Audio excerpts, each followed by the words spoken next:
Hello, today I have a message called A Deep and Loving Spaciousness. So here's the short version. As you learn to be still, you remember how to sit quietly and allow ego's voice to fade to nothing. Our quiet voice is always going to highlight what is the same in you and all you call other, because this is the place from which our voice springs. You can think of the seemingly separate pieces of your true self as magnetic. Once they are brought together, they are very quiet. There is a deep and loving spaciousness within everyone and everything. Okay, so back to, as you learn to be still, you remember how to sit quietly and allow ego's voice to fade to nothing. So one of the challenges I can encounter in my day is the temptation to allow ego's voice to rise up and make a narrative and entertain or entrance me with what it says, good or bad, about the trajectory or the nature or even the past of something. It's apparent reason for being, and I'll listen to it like I'm around a campfire and believing a ghost story. But these are all stories about nothingness. They can be experienced, but they don't have to be. And when we get into this territory of they don't have to be, that trajectory that the ego is setting up doesn't have to be experienced. The miracle is here to set us all straight. The perception correction is here for all of us. And it's just a matter of learning to recognize, because our feeling tells us when we've decided to sit and listen to the ego's voice and its dramatic story about someone or something. And once we know we're doing this, we can focus on what is here, focus on what is real. Something I've been remembering today is I am determined to see, put my focus back there. See what? See what is here, see what is real. See the light at the heart of everyone and everything, without attempting to specifically define it or limit it. Know that the light is what's real here. And there's nothing that it isn't within. So I don't have to worry about the surface of anyone or anything. I can just pay attention to the light. As you learn to be still, you remember how to sit quietly and allow ego's voice to fade to nothing. So the voice of ego does die down as we focus on what is real here, as we bring that into the foreground. And we're invited throughout the day to keep doing this. We have these moments, we have these experiences where we notice. We can keep bringing our awareness and our remembrance of the light that is actually here within everyone and everything into the foreground. And spend a moment with it, and spend another moment with it. And if we notice we've attached to listening to ego's voice prattle on about something or other, we can stop again. I am determined to see. There is something here that is not from the five senses. It's the light, and we can see it in a way that's not physical seeing. We can see it with our true eyes, our true awareness, our true remembrance, and remember that it's real and it's here within everyone and everything, and nothing's more important than that. And the apparent trajectory in time and space of anyone or anything is very safe being put into the light's hands. We don't need to say what exactly we want to happen or how exactly something should appear, because all of that is nothingness. We don't really know the first thing about any of that nonsense, even though ego pretends we do. We don't really know the first thing about it. But what we can do is, whatever is remaining of the illusion, we just put it in the hands of this light and trust the light to take care of it.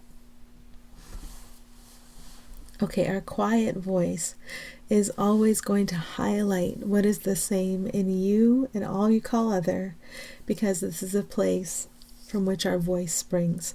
As I said this, I got the idea of being the speaker, like a stereo speaker, like a speaker, the device, and that being my function, that I can tune in and hear and say the words, and that's just my job for now. And it doesn't really mean anything. It doesn't mean anything very deep. None of it does. That what is very deep and meaningful is what can't really be translated into words, but it's everywhere. It's absolutely everywhere, under every surface. Any surface we see is just like a tarp covering up the light that's right here, and the light is our voice, and the only true voice we have is one shared voice. It's very different than what we thought our voices were. Our voices cannot truly be raised in conflict or disagreement. That's part of a fantasy we wish to see.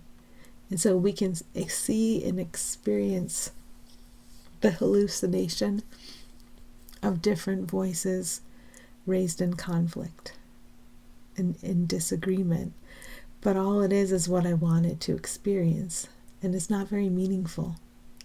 But what is truly meaningful and very deep is our shared voice. And I can hear this voice, or I can hear this communication. And here is a very broad word, meaning maybe receive. I can receive this communication from everyone and everything. Ego still has a lot of beliefs about this is this and that is that, and of course, no, this communication isn't coming through anything. But here reality is, here's what's real behind the very thin surface of anything I think is separate or different. What's real is here. It's within everything. And of course it can communicate with itself. Of course love communicates with itself. Of course light communicates with itself. Despite what ego would say about any of it, it's just ego inventing things to experience. So if I'm experiencing separate entities in apparent conflict with each other, it's because I wanted it. But I can get to the point of relaxing out of that and being far more interested in the sameness and the unity that is at the heart of everyone and everything I could encounter or think about. And wanting very much to recognize this as me and you, as what is real, to be reunited in a sense. But we were never disunited. We've always been united, just to recognize that is now, and it has always been so, and it cannot be changed. Our unity cannot be changed, and it's everywhere. Our quiet voice is always going to highlight what is the same in you and all you call other, because this is the place from which our voice springs. So this place, when we notice we've wandered off, we can come back to it.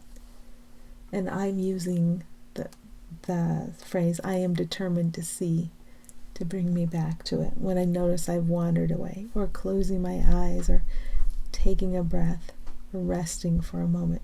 And knowing how very important and beautiful and helpful and loving this focus is.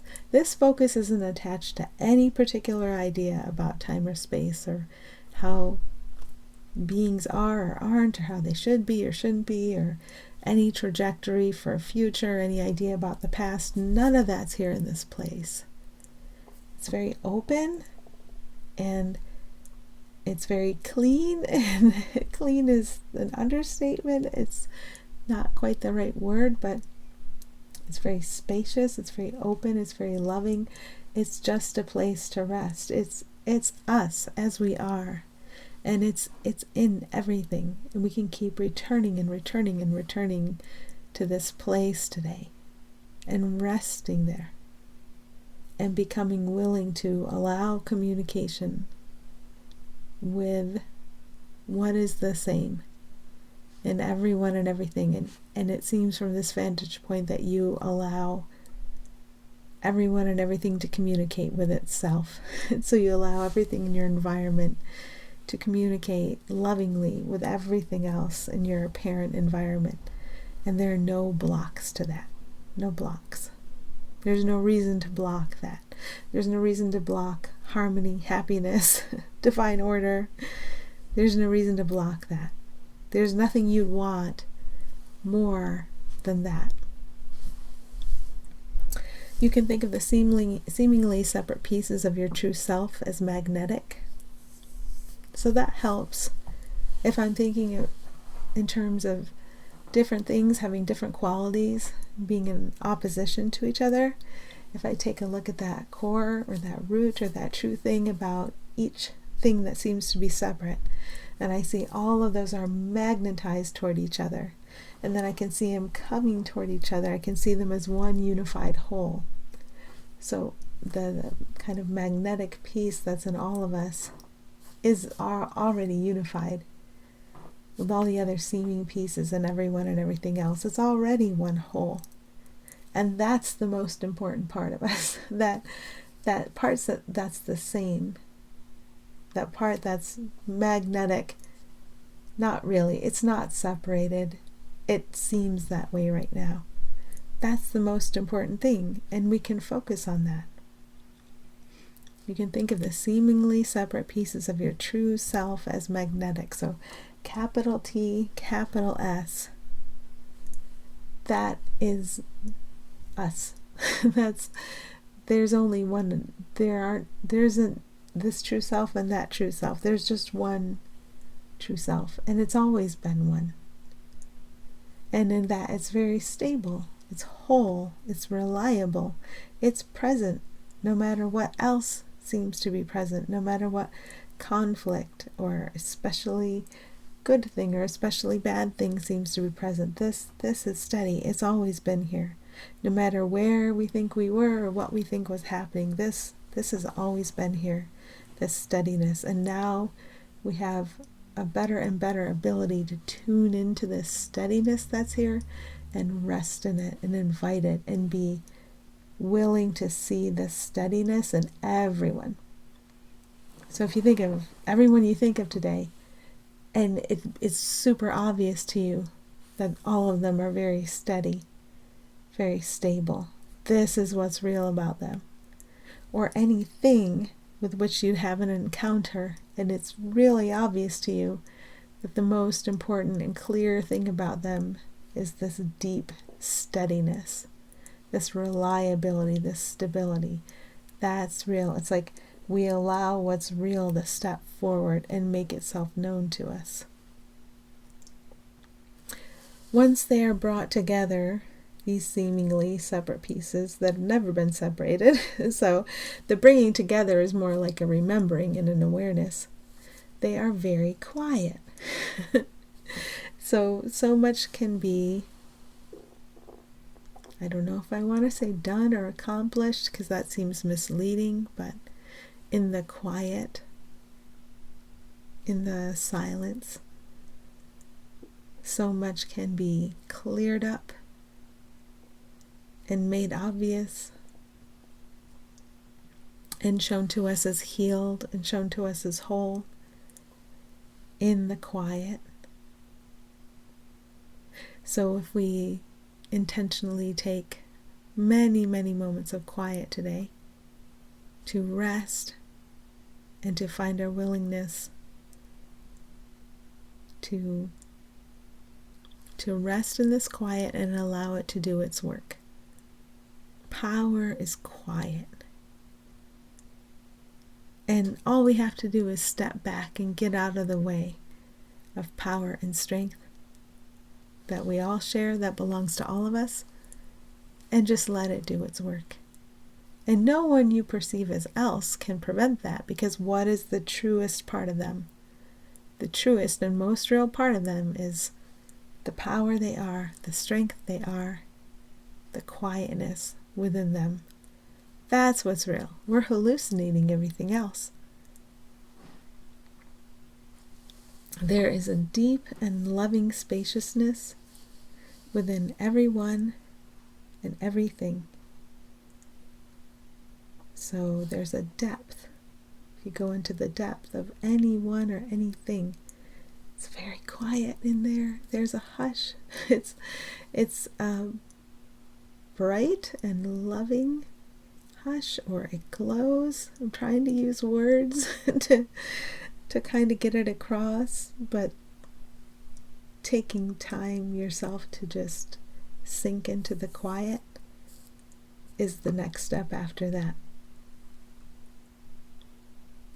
There's a deep and loving spaciousness within everyone and everything. Physicality can seem so dense and so real, but what's most real is the spaciousness, the openness. And when we're clamped down on a meaning that we're giving to someone or something, we've intentionally forgotten about or covered up the true and the real spaciousness that is the nature that is most natural for that thing or that one or that condition. There's a spaciousness within everything, no matter how silly it seems to be, or no matter how threatening it seems to be.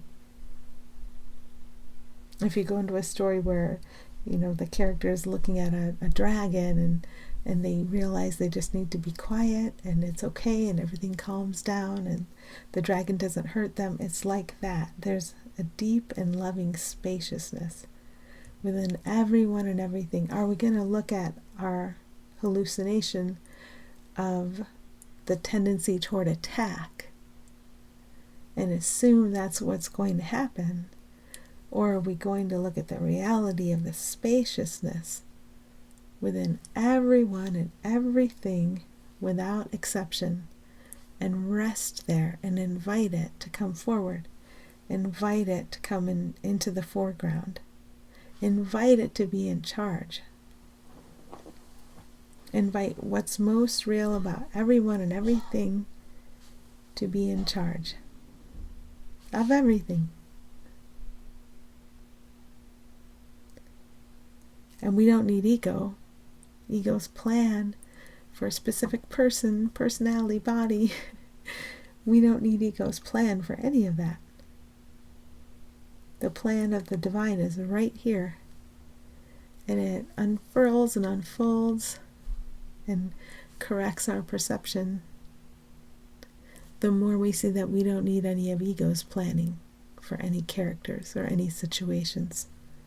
We can let the divine plan be here and unfurl, unfold, kind of spread out, kind of like a roll of carpet. You let it unroll. So that's our job right now. We stay still, we stay quiet, we remember what's real, and we let the plan kind of unroll and reveal itself and carry and love and take care of everyone and everything. So seeing from that perspective, it's easy. And then seeing from another perspective, wherever we bump into a moment of tension, where we're still holding on to an idea that the ego could give us something we need, that's where it seems hard for that moment at least. But we can always relax out of it and accept the divine loving communication that's always here for and through everyone and everything in every moment. Okay, hope that was helpful, and happy healing.